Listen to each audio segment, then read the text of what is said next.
요한계시록의 저자는 사도 요한입니다. 사도 요한이 patmos섬에 유배되어 있을 때 요한계시록을 썼습니다. 1장 1절은 이렇게 시작합니다. 예수 그리스도의 계시라. 요한계시록은 예수님의 계시입니다. 계시라는 말의 원어는 아포칼립시스인데요. 아포칼립시스는 가려져 있던 것을 드러내는 것을 의미합니다. 반드시 속히 일어날 일이 본래 가려져 있었습니다.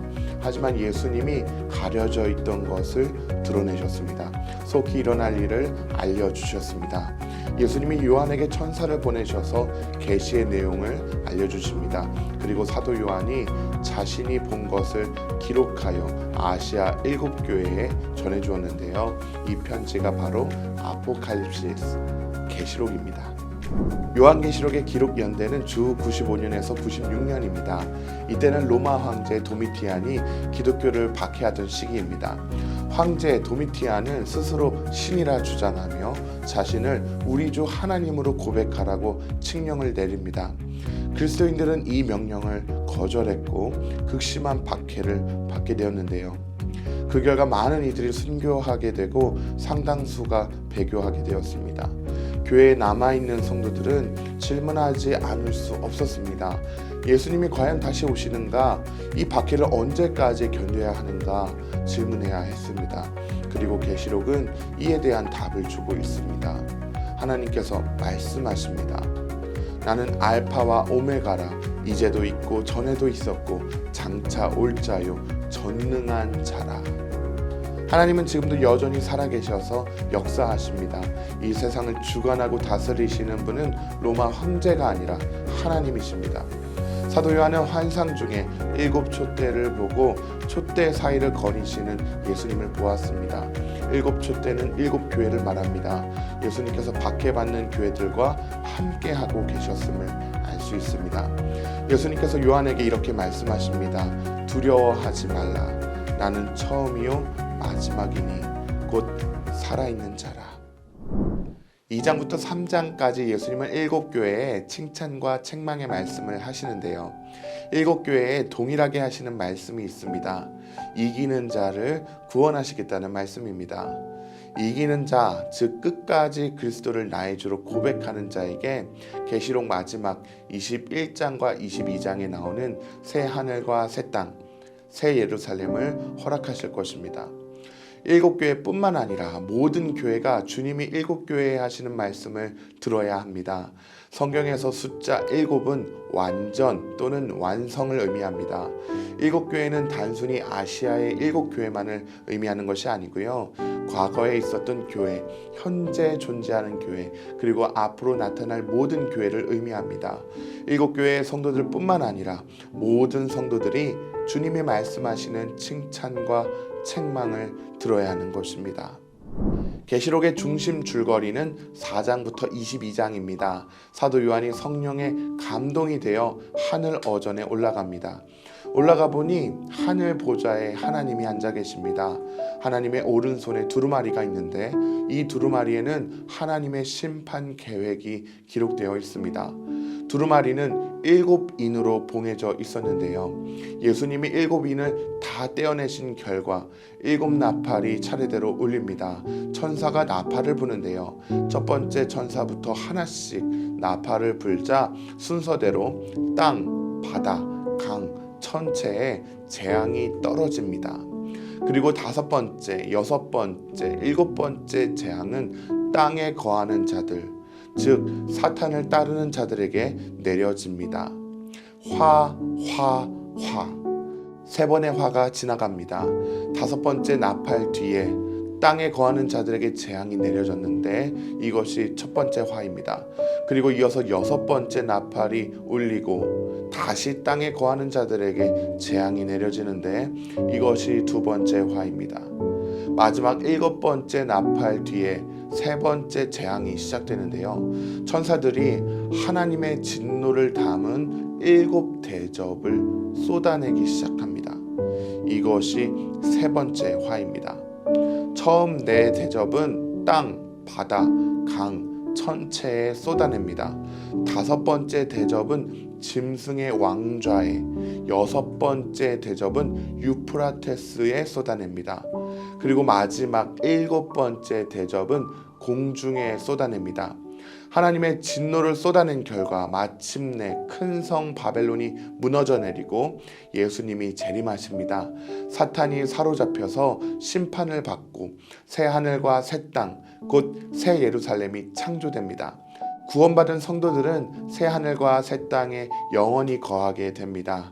여기까지가 바로 요한계시록의 중심 줄거리입니다. 계시록은 예수님이 7인을 떼서 두루마리를 펴시고 그 다음 7나팔이 울리고 그 다음 7대접이 쏟아져서 결국 최후의 바벨론이 멸망한다는 이야기입니다.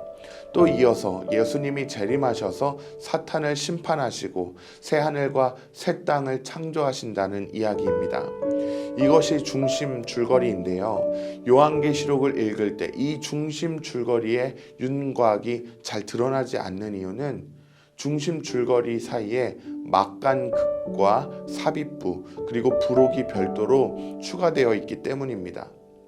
예수님이 6번째 인을 떼신 후에 막간극이 나와서 미래에 있을 구원을 미리 앞당겨 보여줍니다. 하늘에 구원받은 셀 수 없는 무리들이 나오는데요. 그 숫자가 14만 4천입니다. 14만 4천이라는 숫자를 이해하기 위해서는 성경 안에서 숫자가 갖는 특별한 의미를 먼저 이해해야 합니다. 성경에서 1은 일치 또는 특별함을 말하고 2는 분열 또는 확실함을 말합니다. 3은 하나님의 숫자입니다. 한 분이면서 동시에 세 가지 위격을 가지신 삼위일체 하나님의 속성을 보여줍니다. 4는 사람의 숫자입니다. 하나님의 숫자 3과 사람의 숫자 4를 더하면 완전수 7이 되고 하나님의 숫자와 사람의 숫자를 곱하면 하나님 백성의 숫자 12가 됩니다. 12는 구약에서 이스라엘 지파의 숫자이며 신약에서는 제자들의 숫자입니다. 하늘 어전에서 24명의 장로들이 보좌를 둘러싸고 있는데 24는 구약의 하나님 백성과 신약의 하나님 백성의 숫자를 합한 숫자입니다. 즉 구약과 신약의 구원받은 하나님의 백성이 하나님이 앉으신 보좌를 둘러싸고 하나님을 경배하는 것입니다. 구약의 하나님의 백성과 신약의 하나님의 백성의 숫자를 곱하면 144가 되는데요. 여기에 1000을 곱하면 14만 4천입니다. 유대 전통에서 1000은 매우 많음을 의미합니다. 그러니까 인침을 받은 자들이 14만 4천이라는 것은 딱 14만 4천 명만 구원받았다는 뜻이 아니고요. 구원받는 자들이 매우 많다는 뜻입니다. 두루마리를 펴시기 전에 갑자기 구원을 받은 성도들의 숫자가 많다는 사실을 보여주시는 이유는 앞으로 있을 재앙이 구원받은 성도들을 피해갈 것을 보여주고 있습니다. 마치 출애굽기에서 이스라엘 백성이 문설주와 좌우 임방에 어린 양의 피를 바르고 10번째 재앙을 피한 것처럼 인치심을 받은 허다한 무리들은 장차 있을 재앙을 피하게 될 것입니다. 이러한 막간극이 계시록에 2번 더 나옵니다. 한편 막간극과 함께 중간에 삽입부가 나오는데요. 삽입부는 추가적인 해설로 중심 줄거리를 이해하는 데 도움을 주고 있습니다. 7번째 나팔과 7대접 사이 12장부터 14장까지 계시록의 2번째 삽입부가 나옵니다. 12장에서 사도 요한은 바벨론의 배후가 사탄임을 이야기합니다. 하늘에서 쫓겨난 사탄은 창세기 3장에서 뱀으로 등장하고 계시록에서는 용으로 등장하는데요. 용이 예수님을 죽이려 하지만 오히려 천사장 미가엘에 의해 하늘에서 쫓겨납니다. 그리고 땅에서 예수님을 따르는 성도들을 괴롭히기 시작합니다. 하지만 성도들은 어린 양의 보혈로 용을 이겨냅니다. 그리고 이어서 13장에서는 용과 두 짐승이 등장합니다. 용과 두 짐승은 삼위일체이신 하나님을 흉내내고 있습니다. 땅에서 올라온 짐승의 모습은 어린 양처럼 뿔이 2개가 있다고 하면서 예수님을 모방합니다. 또 우상에게 생기를 불어넣으며 사람을 지으시는 하나님을 모방합니다. 이 짐승은 쉐마의 말씀을 이마와 손목에 붙여 표로 삼으라는 신명기 6장 8절의 말씀을 정면으로 부정하는데요. 이 짐승은 이마와 손목에 쉐마 대신 짐승의 숫자 666을 표로 삼게 합니다. 당시 사람들은 알파벳을 숫자 대신 사용하는 문화가 있었습니다. 네로 황제의 이름을 라틴어로 옮기면 네론입니다. N은 50, N은 6, L은 500, O는 60, N은 50이 되고 이 숫자들을 합하면 666이 됩니다. 네로 황제를 히브리어 알파벳으로 합해도 666입니다. 네로 황제는 그리스도인을 향해 처음으로 대대적인 박해를 명령했던 황제입니다. 도미티안의 악랄한 박해는 과거 네로 황제의 박해를 연상시킵니다. 도미티안에게 충성을 맹세하지 않으면 로마 제국 안에서 경제활동을 하며 일상생활을 유지하기란 불가능한데요. 하지만 끝까지 성도들은 짐승의 표를 받는 것을 거절해야 합니다. 황제 숭배를 거절해야 합니다. 짐승의 표를 받는 자는 하나님의 진노의 포도주를 마시게 될 것이라고 경고하고 있습니다. 하지만 끝까지 믿음을 지킨 성도들은 추수 때에 예수님께서 직접 거두실 것입니다. 요한계시록에 나오는 바벨론은 7교회 성도들에게 곧 로마 제국을 의미합니다.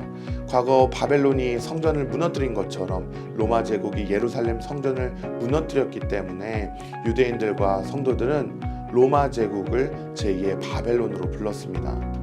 요한계시록은 하나님께서 바벨론과 바벨론 배후에 있는 사탄을 반드시 심판하실 것이기 때문에 끝까지 믿음을 지키라고 말씀합니다. 바벨론 제국은 군사력과 경제력을 가지고 교회를 무력화시키려고 합니다.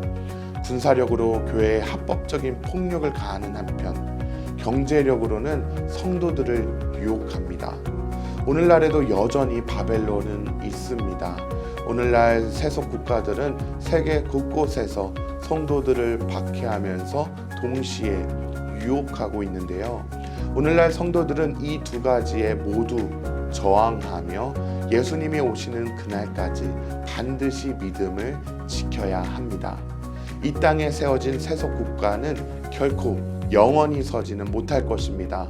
이 사실을 기억하시고 이기는 자가 되시기를 바랍니다. 이것이 요한계시록의 핵심 메시지입니다. 요한계시록을 읽으시면서 궁금한 점은 인터넷 검색으로 알아보지 마시고요. 반드시 교육자분들에게 문의해 주시기를 바랍니다.